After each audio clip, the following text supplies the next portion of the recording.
what should I buy right after buying my camera body? When you're first getting into this job, there are a bajillion amount of stuff that you need to buy, sliders, cranes, drones. But on today's episode, I am going to break it down and tell you exactly what you need and what you have to buy right after getting your camera body. If this is something that you are into, then stick around. Let's figure this out.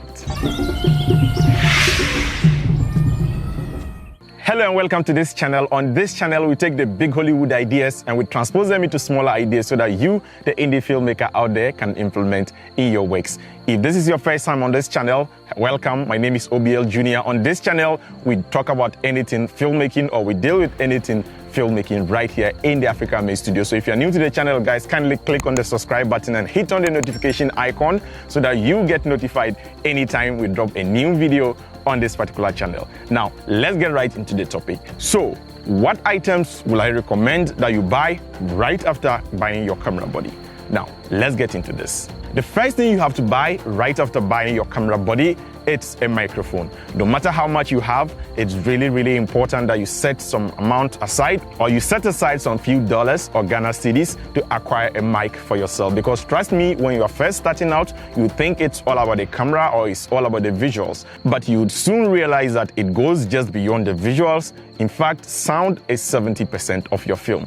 Audio is so important. So set aside something small to buy an audio equipment. It could be a lapel microphone, it could be a shotgun mic. In fact, it could also just be a sound recorder, like the Zoom H4n and all the available audio resources. What I mostly recommend is that if you're someone who does a lot of sitting down or talking interviews or talking heads like I'm doing right now, then I recommend you go in for a lapel microphone. But if you're also someone who films weddings and things that, you can really organize the people or get people to sit at a particular position, then in that case, I always recommend that you go in for a shotgun, or you can also go in for the sound recorders out there. The next item you have to buy right after buying your camera body, it's a lens. And the kind of lens I usually recommend for people, especially you beginners out there, is any lens that falls within the range of 30 to 50 millimeters. So it could be a 30 millimeter lens, or it could be a 50 millimeter lens, or anything in between. From my experience,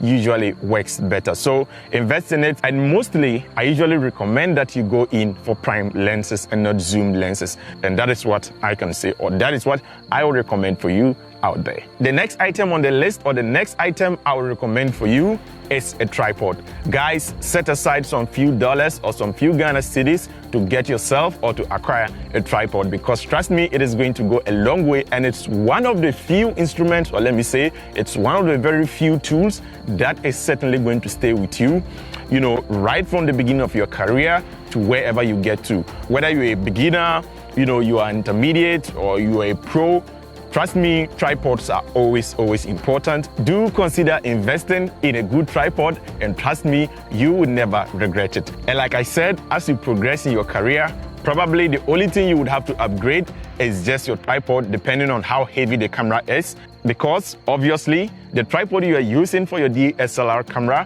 or probably your mirrorless camera, cannot be able to handle the weight of, let's say, an Ursa Mini Pro, or just the other available big cinema cameras out there. So probably, in future, all you need to do is just to upgrade the kind of tripod you use. But tripod is going to be your companion now and forevermore. So spend some few dollars and invest in a very good tripod. The next item on the list is light.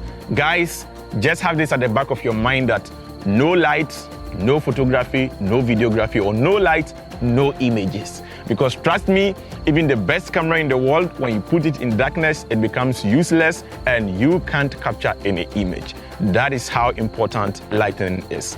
And most of you out there who know the capabilities of most of the Sony cameras, like the Sony a7S III, will come after me.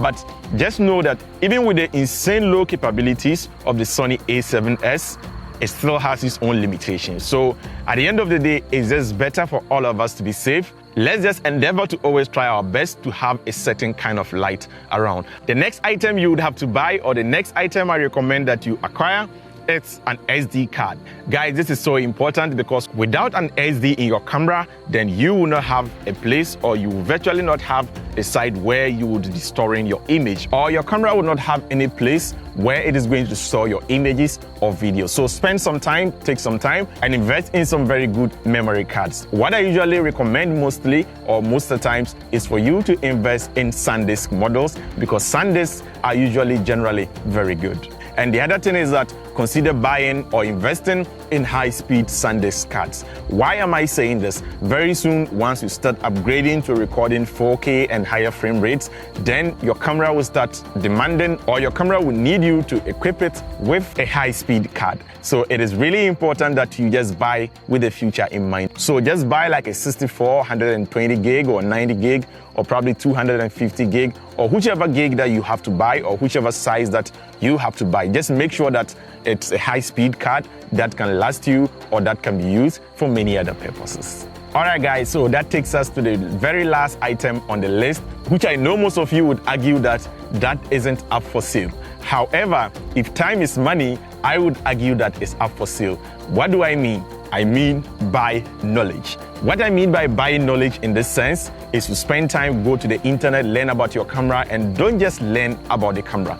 Take it out there, shoot for yourself, and get experience or get to know your camera before you ever take it to any paid job.